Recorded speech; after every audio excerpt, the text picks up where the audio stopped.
Halo semuanya, nama saya Meldo dari kelas 11 IPS. Materi yang saya akan bahas ini bertemakan modernisasi dan imperialisme Jepang.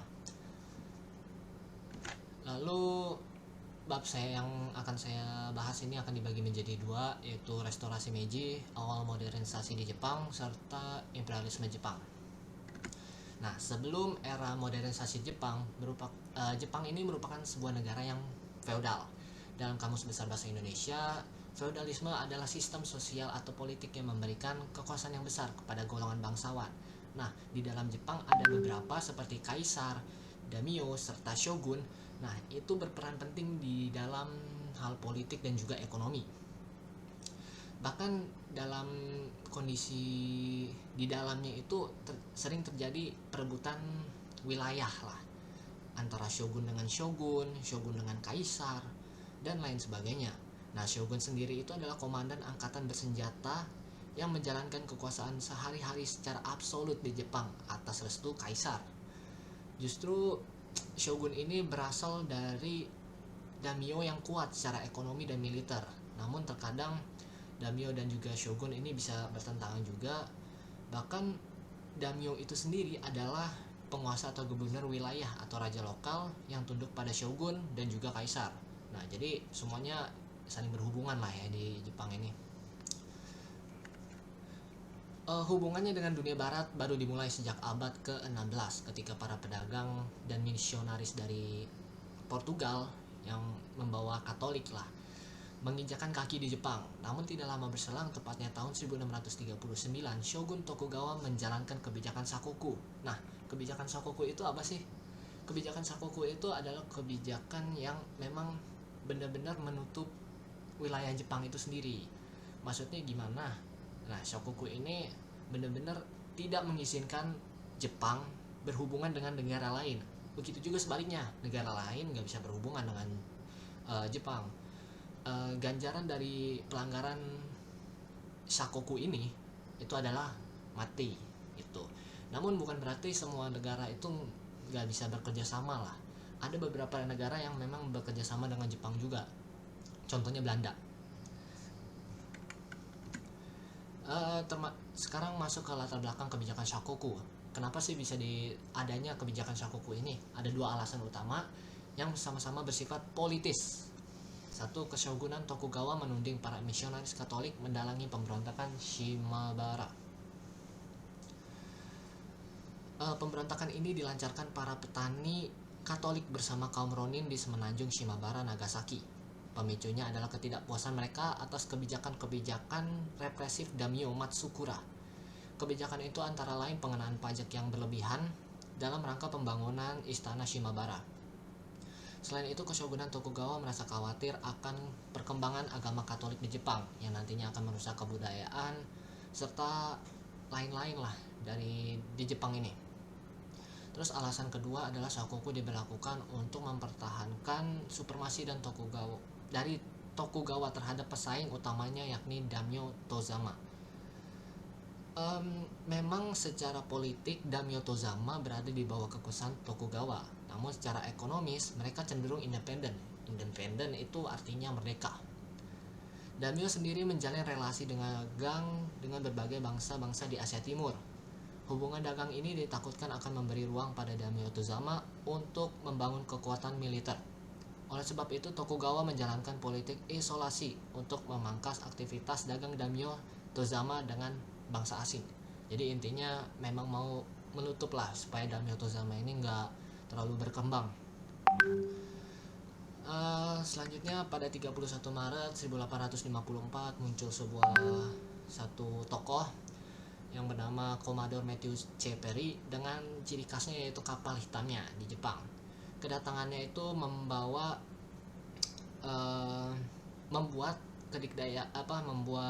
Jepang harus menandatangani konvensi Kanagawa antara Perry dan pemerintahan Shogun Tokugawa.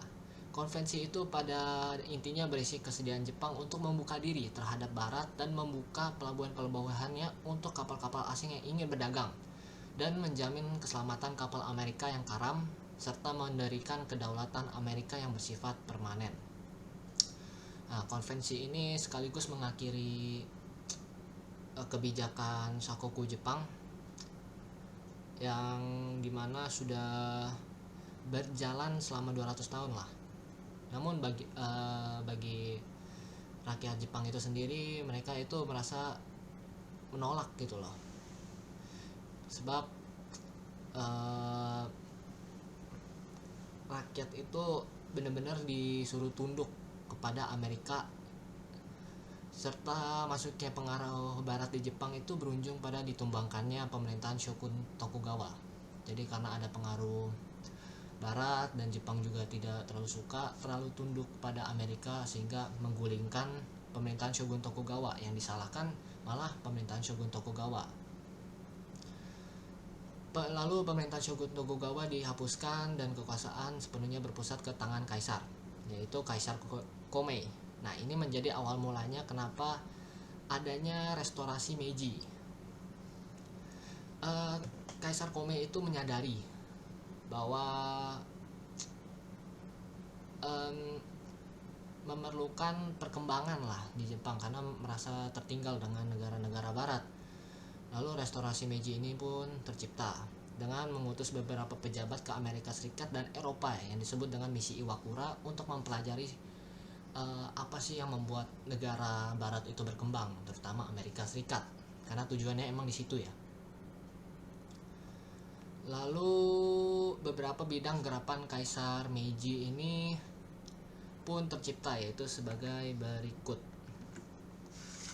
Yang pertama ada di bidang perindustrian, yang dimana Jepang itu membangun industri-industri seperti pabrik senjata, terus galangan kapal, pelabuhan besi, dan lain sebagainya. Terus di bidang perdagangan, Jepang itu mengembangkan pelabuhan-pelabuhan yang menjadikan pelabuhan modern serta kapal-kapal dagangnya juga. Terus dalam bidang militer, Jepang itu memberi persenjataan, peralatan, perlengkapan militer dari negara-negara besar. Serta dalam bidang pendidikan, Jepang menetapkan sikap rasa cinta kepada tanah air, semangat pantang menyerah yang memang diambil dari sifat keshogunan di masa lampau. Dan juga Jepang menyediakan beasiswa-beasiswa untuk agar bisa belajar di luar lah, ibaratnya di negara-negara barat. Terus dalam bidang sosial dihapuskannya 4 kasta, yaitu penguasa yang bijaksana, petani, seniman, dan juga pedagang. Terus yang terakhir dalam bidang hukum itu sudah mulai mengikuti model dari Jerman, konstitusi Jerman. Nah, sekarang masuk ke imperialisme Jepang. Jepang sangat menikmati pertumbuhan ekonomi yang pesat berkat industrialisasi. Namun sebagaimana negara-negara barat pada era revolusi industri, Jepang juga sadar bahwa untuk menjamin pertumbuhan yang berkelanjutan dibutuhkan 3 hal penting: pasokan bahan mentah yang stabil, jalur pelayaran yang aman, yang ketiga pasar bagi hasil industri. Karena itu mereka mengimpornya dari negara-negara lain di Asia. Dampak positif dan imperialisme terutama dalam bentuk pertumbuhan ekonomi yang tinggi menimbulkan kebanggaan sebagai bangsa. Bangsa Jepang tidak lagi merasa dirinya inferior dibandingkan negara-negara barat, tetapi setara. Dalam waktu singkat, militer Jepang itu berhasil diperkuat hingga menyamai militer barat. Namun sayangnya pada tahun 1894 sampai 1895 Jepang mengalami konflik dengan Tiongkok yang dikenal dengan Perang Sino-Jepang pertama. Perang ini dilatar belakangi karena ambisi untuk memperebutkan negara Korea. Terus melalui konvensi Ito tahun 1885, kedua negara sepakat untuk menarik semua pasukannya dari Korea. Namun perang antara kedua negara tak terhindarkan dikarenakan salah satu pemimpin kudeta 1884 dibunuh Hong Jong-u, orang Korea yang anti Jepang. Otomatis perang ini pun berakhir karena diadakannya perjanjian Shimonoseki, yang dimana ujung-ujungnya semua negara yang menetap di Jepang yang tadinya berada di Jepang itu otomatis terpaksa mundur. Menanggapi perjanjian Shimonoseki tidak sah, ada satu negara yang memang menentang akan hal tersebut, yaitu Rusia, karena menganggap rasanya nggak adil aja gitu loh. Tiongkok yang negara lain yang berperang dengan Jepang, mengapa Rusia juga harus ikut mundur gitu. Nah, hal tersebutlah yang menyebabkan terjadinya perang Rusia-Jepang. Rusia pun kalah pada perang tersebut. Terus Rusia pun mendapatkan perjanjian Portsmouth yang diadakan di Amerika Serikat. Lalu meski tidak memiliki kepentingan dengan Indonesia, nantinya Jepang ini akan datang ke Indonesia dikarenakan ada masalah antara Jepang dengan Amerika tentang bahan-bahan seperti minyak. Makanya Jepang itu benar-benar berusaha untuk ke negara satu, ada misalnya Taiwan, terus nanti pindah lagi dan ujung-ujungnya di Indonesia pada 11 Januari 1942 di Kalimantan.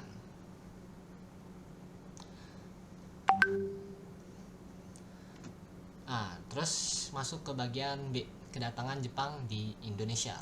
Yang pertama, Belanda menyerah tanpa syarat kepada Jepang. Tujuan Jepang menyerang dan menduduki Hindia Belanda adalah menguasai sumber daya alam, terutama minyak bumi, mendukung industri dan kampanye perang Jepang. Jawa dirancang sebagai pusat seluruh operasi militer di Asia Tenggara dan Sumatera sebagai sumber minyak utama. Gubernur Jenderal Hindia Belanda, Tjarda van Starkenborgh Stachouwer dan Jenderal Hein ter Poorten tidak berdaya menghadapi serbuan kilat Jepang. Belanda pun menyerah tanpa syarat di Kalijati, Sumbang, Jawa Barat pada 8 Maret 1942. Lalu yang kedua ada tanggapan tokoh-tokoh pergerakan nasional yang dimana terdapat 5 alasan. Sebenarnya ya para tokoh-tokoh ini menyambut baik Jepang gitu loh. Menyambut baik Jepang dikarenakan berpikir bahwa Jepang ini akan membantu membawa kemerdekaan ya, karena selama 350 tahun kan dijajah oleh Belanda. Tiba-tiba Belanda menyerah gitu loh karena Jepang. Makanya Indonesia berpikir bahwa Jepang ini mendukung Indonesia. Namun sayangnya kedatangan Jepang ke Indonesia ini dipengaruhi oleh pengen merebutkan sumber daya juga. Cuman Jepang ini agak licik ya, memanfaatkan hati para tokoh-tokoh penting agar yang lain juga ikut percayalah, ikut mewakili lah istilahnya gitu. Lalu yang kedua ada itu tadi tanggapan tokoh-tokoh pergerakan nasional. Ini ada 5 alasan, yaitu menyerahnya Belanda kepada Jepang dianggap sebagai akhir dari penjajahan Belanda dan dimulainya era baru. Terus yang kedua, Jepang itu berjanji untuk memberikan kemerdekaan setelah selesailah perang Pasifik. Terus yang ketiga, sejak awal kedatangannya Jepang telah membicarakan tentang kemerdekaan. Terus Jepang bersikap simpatik terhadap aktivitas pergerakan nasional. Yang kelima, Jepang menjanjikan kemudahan bagi Indonesia. Dan ini sudah terlihat ya, kayak memang memanfaatkan banget Indonesia sebenarnya. Lalu yang ketiga, penduduk Jepang di Indonesia. Setelah menguasai Indonesia, pemerintahan Jepang kemudian membagi Indonesia menjadi 3 bagian. 3 daerah militer yang masing-masing dikendalikan oleh Angkatan Darat dan juga Angkatan Laut. Ketiga daerah tersebut adalah sebagai berikut. Yang pertama, daerah Jawa dan Madura berpusat di Batavia yang berada di bawah kendali Kaigun. Yang kedua, daerah Sumatera dan Semenanjung Melayu berpusat di Singapura yang berada di bawah kendali Rikugun. Yang ketiga, daerah Kalimantan, Sulawesi, Nusa Tenggara, Maluku dan Papua berada di bawah kendali Kaigun. Dalam sistem pemerintahan, Jepang memperkenalkan sistem baru yang disebut dengan Tonarigumi, yang sekarang lebih kita kenal dengan istilah rukun tangga. Tonarigumi dimaksudkan untuk membangun gerakan pertahanan masyarakat yang dapat dilakukan secara gotong royong. Dalam sistem pertahanan dibentuk lembaga-lembaga semi militer seperti berikut, ada Keibodan, Seinedan, Fujinkai, Heiho, Peta Putra, Jawa Hokokai, Jibakutai, Kampetai, dan Kagukotai. Kemudian juga dibentuk juga barisan pelopor yang dipimpin oleh tokoh-tokoh terkenal, Insinyur Soekarno, dibantu oleh Raden Panji Sweroso, Oto Iskandar Dinata, Dr. Bontara Mojo. Terus lembaga-lembaga militer dan semi militer ini dibentuk dalam rangka memenuhi kebutuhan tenaga perang Jepang yang terlatih, yang pada akhirnya dapat dikendalikan untuk membantu Jepang memenangkan perang Asia Timur. Nah, dari hal-hal tersebutlah Jepang ini sebenarnya ingin mengambil hati masyarakat Indonesia agar bisa membantu Jepang itu sendiri, baik dalam sisi sumber daya, sisi militer, semuanya ini diambil oleh Jepang. Namun Jepang itu juga mundur setelah kejadian pengeboman Hiroshima dan Nagasaki oleh Amerika Serikat, dan Indonesia pun bisa merdeka lah. Dan sekian dari PPT saya sampai di sini, dan saya ucapkan terima kasih untuk Pak Ian juga. Ya udah, terima kasih.